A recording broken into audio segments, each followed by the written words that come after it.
আসসালামু আলাইকুম। রিসার্চ মেথোডোলজির ক্লাসে খাদ্য ও পুষ্টিবিজ্ঞান বিভাগের চতুর্থ বর্ষের ছাত্রীদেরকে স্বাগত জানাচ্ছি।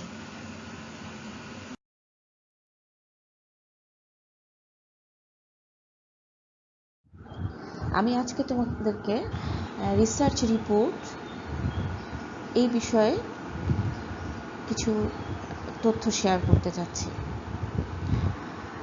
আমরা যে কোনো গবেষণার কাজ করি না কেন, সেই গবেষণার কাজের সবচেয়ে গুরুত্বপূর্ণ অংশই হচ্ছে সেই গবেষণার কাজের শেষে কাজ সম্পর্কে বা প্রাপ্ত তথ্যের ভিত্তিতে রিপোর্ট লেখা, যেটাকে আমরা বাংলায় বলে থাকি গবেষণা প্রতিবেদন লিখন।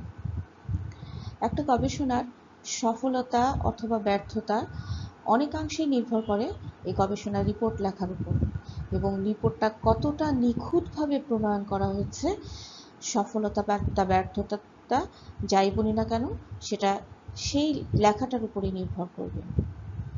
এছাড়া প্রতিবেদন উপস্থাপন না করা বা না লেখা পর্যন্ত একটা গবেষণা প্রক্রিয়াটা প্রায় অসম্পূর্ণই রয়ে যায়, কারণ যে কোনো গবেষণার প্রধান এবং মূল লক্ষ্যই হচ্ছে নতুন কিছু পাওয়া, নতুন কিছু অর্জন করা, অথবা নতুন কিছু উদ্ভাবন করা, অথবা কোনো একটা প্রিভিয়াস যে সত্য ছিল বা ফ্যাক্ট ছিল সেটাকে রিকনস্ট্রাক্ট করা, বা আমি অন্য ভাষা বলতে পারি পুনরায় প্রতিষ্ঠিত করা।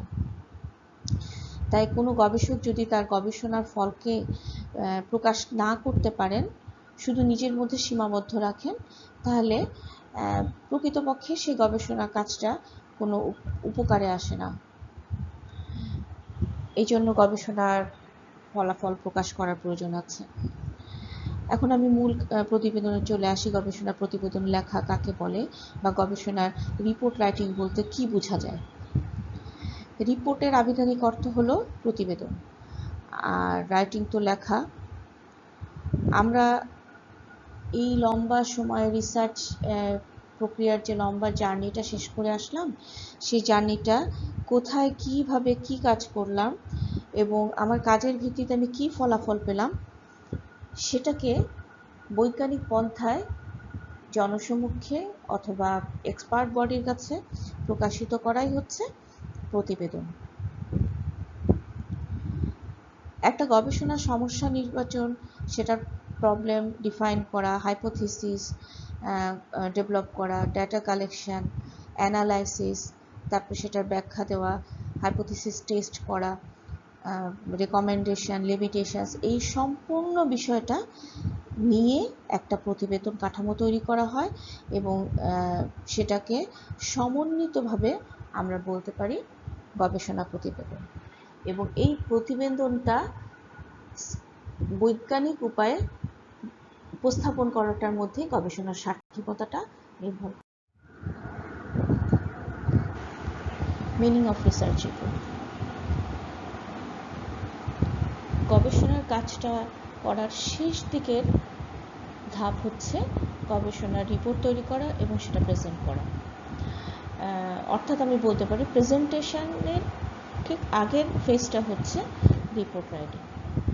আমরা গবেষণার যাবতীয় কাজ শেষ করে আসছি, এখন আমরা রিপোর্ট তৈরি করব।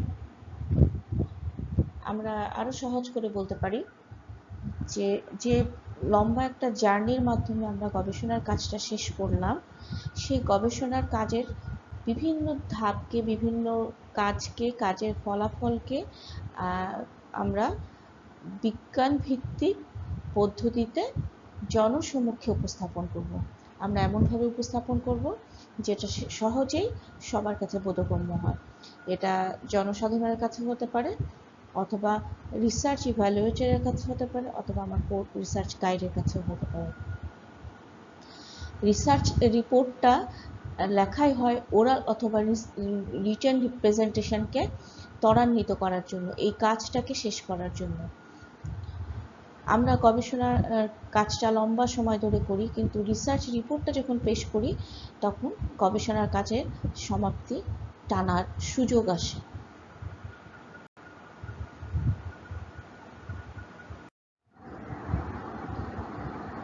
আমরা একটু আগে বলছিলাম যে রিসার্চ প্রসেস বা গবেষণা প্রক্রিয়ার লাস্ট ধাপ হচ্ছে রিসার্চ রিপোর্ট তৈরি করা এবং সেটা উপস্থাপন করা।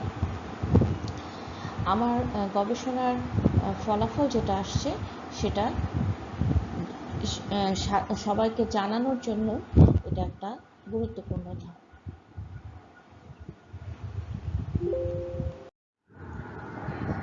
গবেষণার প্রক্রিয়ার সবচেয়ে শেষ প্রক্রিয়াটা বা ধাপটা হলো গবেষণার প্রতিবেদন লেখা, এবং এই প্রতিবেদনটা লেখার মাধ্যমে আমরা গবেষণার কাজটাকে উপস্থাপনযোগ্য করে থাকি, এবং আমরা গবেষণার এই প্রতিবেদনের ভিত্তিতে আমরা পরবর্তীতে ওরাল প্রেজেন্টেশন বা লিখিত কোনো প্রবন্ধ আকারে বা গবেষণা আর্টিকেল হিসেবে কোনো জার্নালে প্রকাশ করার সুযোগ তৈরি করি। এখন আসি এই রিসার্চ রিপোর্টটা কত ধরনের হয়ে থাকে। আমরা স্ক্রিনে দেখতে পাচ্ছি এখানে 8 ধরনের রিপোর্টের কথা উল্লেখ করা আছে, যেমন প্রথম হচ্ছে dissertation and thesis, journal articles, conference paper, technical report, popular report, report for the administrator, report for the policy maker, oral report. আমরা প্রধানত ডিসার্টেশন অ্যান্ড থিসিস সেটাই উপরে কাজ করবা তোমরা, এবং এই বিষয়ে রিপোর্ট তৈরি করবা, এবং পরবর্তীতে এই রিপোর্টের ভিত্তিতে আমরা পেপারটা একটা রেডি করে জার্নালে আর্টিকেল হিসাবে তৈরি করতে পারি, বা অন্য কোনো জার্নালে অ্যাবস্ট্রাক্ট হিসাবে পাবলিকেশনের জন্য তৈরি করতে পারি। এছাড়াও আমি বিভিন্ন কনফারেন্স বা সেমিনারে আমরা উপযোগী পেপার প্রেজেন্টেশনের জন্য রিপোর্ট তৈরি করে থাকি।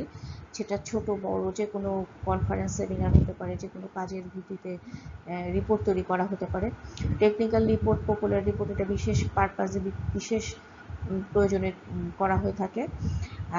অ্যাডমিনিস্ট্রেটর এবং পলিসি মেকার্সরাও তারাও কিন্তু রিপোর্ট তৈরি করেন, বা তাদের কাছে রিপোর্টের গুরুত্বটা অনেক বেশি। এক্ষেত্রে সাধারণত নতুন কোনো কর্মক্ষেত্রে সুযোগ বা কোনো প্রকল্প বাস্তবায়নের প্রয়োজনীয়তার ক্ষেত্রে এই ধরনের রিপোর্টগুলো করা হয়ে থাকে। এছাড়াও যে কোনো বিষয়ে কোনো নীতি নির্ধারণের জন্য ছোট বড় যে কোনো গবেষণা ভিত্তিতে রিপোর্ট প্রণয়ন করা হয়ে থাকে, এবং ওরাল প্রেজেন্টেশনের জন্য ওরাল রিপোর্ট তৈরি করা হয়ে থাকে।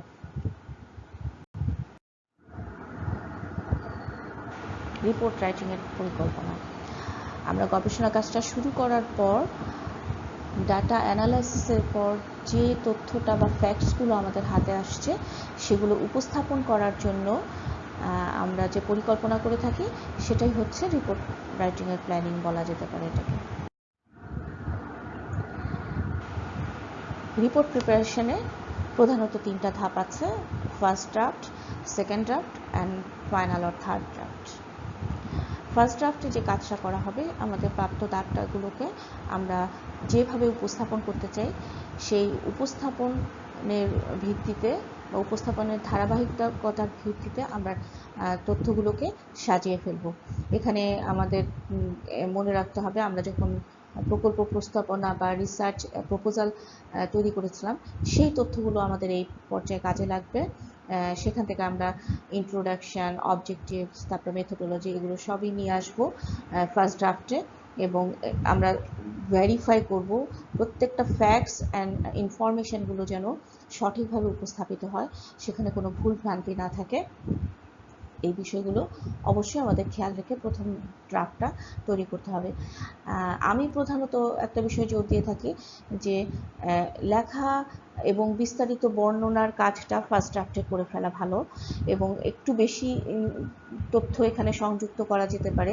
প্রয়োজনে আমরা পরবর্তী ধাপগুলোতে যে পরবর্তী ড্রাফটগুলো যখন রিফাইন করব বা তথ্যগুলো সংযোজন পরিমার্জন করব, তখন সেখানে কেটে ছেটে বাদ দেওয়া যেতে পারে, কিন্তু প্রথম ড্রাফটটা আমরা যতটা সম্ভব ইলাবোরেটলি করব, এবং সেখানে সকল ফ্যাক্টস, লজিক্স এবং ডেটাগুলো যেন অ্যাকুরেটলি সংযুক্ত হয় এই বিষয়ে খেয়াল রাখব। সেকেন্ড ড্রাফটে যে আমরা যে ফার্স্ট ড্রাফটে যে ডেটাগুলো গুছিয়ে নিয়ে এসেছিলাম, সাজিয়েছিলাম, রিসার্চ রিপোর্টটা যেভাবে আমরা দেখতে চাই সেইভাবে সাজিয়ে ফেলার ভিত্তিতে আমরা কাজ করব এবং এই ক্ষেত্রে ডেটার পরিমার্জন, পরিবর্ধন, সংশোধন এই কাজগুলো সেকেন্ড ড্রাফটে এসে আমরা মোটামুটি সম্পূর্ণ করে ফেলব। এবং একটা বিষয় খেয়াল রাখতে হবে যে আমরা ক্রিটিক্যাল ইভ্যালুয়েশনগুলো বা রিটেন যে ফ্যাক্টসগুলো আছে, ফাইন্ডিংসগুলো আছে, কনক্লুশন, রেকমেন্ডেশন, এগুলো যেন অত্যন্ত প্রপারলি লেখা হয় এবং আমাদের তত্ত্ব এবং তথ্য এগুলোর এই দুটো বিষয়ের যাতে যেন কোনো রকম সাংঘর্ষিক কোনো কথাবার্তা এই বিশেষ করে কনক্লুশন, রেকমেন্ডেশন, ফাইন্ডিংসের মধ্যে না থাকে। আমি আবার বলছি যে আমাদের প্রাপ্ত তথ্য এবং যে তত্ত্ব থাকবে সেগুলোর সাথে কনক্লুশন, রেকমেন্ডেশনের জন্য কোনো সাংঘর্ষিক কথাবার্তা না যুক্ত হয়। থার্ডটা ড্রাফট বা ফাইনাল ড্রাফট। এক্ষেত্রে আমরা বিগত 2টা ড্রাফট যেটা করেছি সেটাকে একেবারে চূড়ান্ত ড্রাফটে পরিণত করব, যে ড্রাফটটা আমরা জমা দেওয়ার উপযোগী করব অথবা পাবলিকেশনের জন্য অথবা প্রেজেন্টেশনের জন্য যাই বলি না কেন উপস্থাপনযোগ্য করে তৈরি করব। এই ফেজটা প্রধানত অর্নামেন্টেশনের কাজ করা হয়ে থাকে। এখানে বানান, গ্রামেটিক্যাল মিস্টেক, তথ্য বা তত্ত্বের কোনো ভুল বা ত্রুটি থাকলে, ত্রুটি বিচ্যুতি থাকলে এগুলো সংশোধন করা হয়ে থাকে।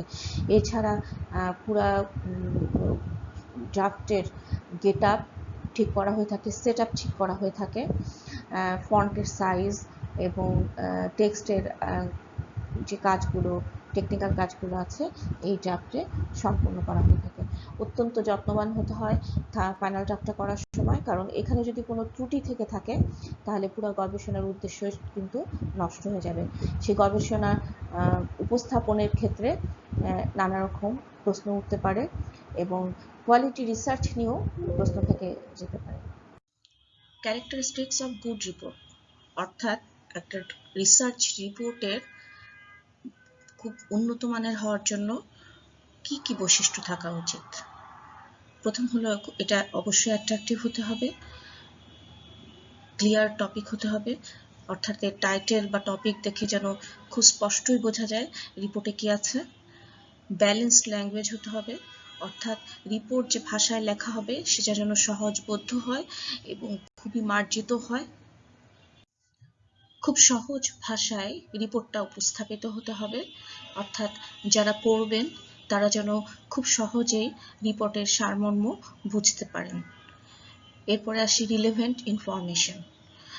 রিপোর্টে গবেষণার ওরিয়েন্টেড যে ইনফরমেশনগুলো, অর্থাৎ গবেষণার সংশ্লিষ্ট তথ্যগুলোই শুধু সংযুক্ত করা যাবে, গবেষণার সাথে সংযুক্ত না বা বহির্ভূত কোনো তথ্য এখানে সংযুক্ত করা যাবে না। প্রিসাইজ এবং অ্যাকুরেট হতে হবে, অর্থাৎ সুনির্দিষ্ট হতে হবে এবং যথাযথভাবে তথ্য উপস্থাপিত হতে হবে। কোনো রিপিটেশন থাকবে না, অর্থাৎ একই তথ্য বিভিন্নভাবে উপস্থাপন করা যাবে না, যে কোনো একভাবে উপস্থাপন করতে হবে। সায়েন্টিফিক ফ্যাক্টসগুলো সম্পর্কে প্রয়োজনীয় স্টেটমেন্টগুলো দিতে হবে বা রিপোর্টে সংযুক্ত করতে হবে। এছাড়াও প্র্যাকটিক্যাবিলিটি এবং শর্টকামিংসগুলো উল্লেখ করতে হবে। এই গবেষণার যে ডিফিকাল্টিসগুলো ছিল সেগুলো ডেসক্রিপশনে থাকতে হবে। এই মোটামুটি একটা ভালো রিপোর্টের বৈশিষ্ট্য আমরা বলতে পারি, যে এই বৈশিষ্ট্যগুলো যদি কোনো রিপোর্ট ক্যারি করে তখন আমরা তাকে বলবো দিস ইজ গুড রিপোর্ট। আজকের ক্লাস এখানেই শেষ করছি। আগামী ক্লাসে ইনশাআল্লাহ আবার তোমাদের সাথে কথা হবে। সবাই সুস্থ থাকো, ভালো থাকো, নিরাপদে থাকো। আসসালামু আলাইকুম ওয়া রাহমাতুল্লাহি ওয়া বারাকাতুহু।